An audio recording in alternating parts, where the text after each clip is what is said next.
पहिले के देवरानी बनल घरवा के महारानी। पहिले के देवरानी बनल घरवा के महारानी। खुशी के कहर उठ जैते लहर होतन परेशानी। खुशी के कहर उठ जैते लहर होतन परेशानी। पहिले के देवरानी बनल घरवा के महारानी। पहिले के देवरानी बनल घरवा के महारानी। पहिले के देवरानी बनल घरवा के महारानी। घरवा के महारानी। Mahadev recording studio Madhepura.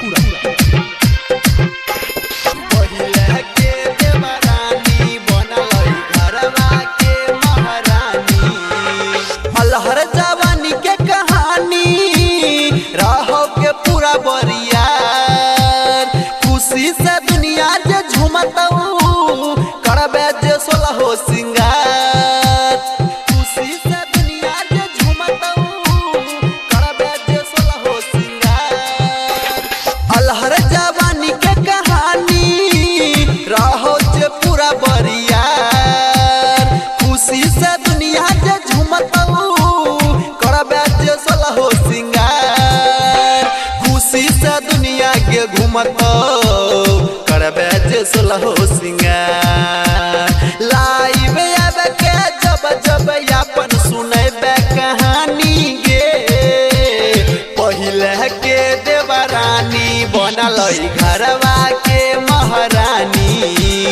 पहिले के देवरानी बनल घरवा के महारानी। पहिले के देवरानी बनल घरवा के महारानी। घरवा के महारानी। Mahadev recording studio Madhepura. पहिले के देवरानी बनल घरवा के महारानी।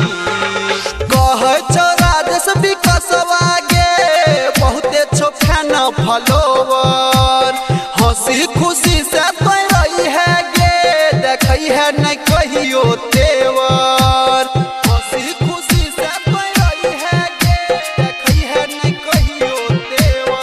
हाँ कहे छो राजेश विकसवा गे बहुते छोखा न फलोवर। हंसी खुशी से तो रही है गे देखई है नहीं कहियो तेवर। हंसी खुशी से तू रही है गे देखई है नहीं कहियो तेवर। मनी से मनी कहे छो सुनने करी है गुमानी गे। पहिले के देवरानी बनल घरवा के महारानी। पहिले के देवरानी बनल घरवा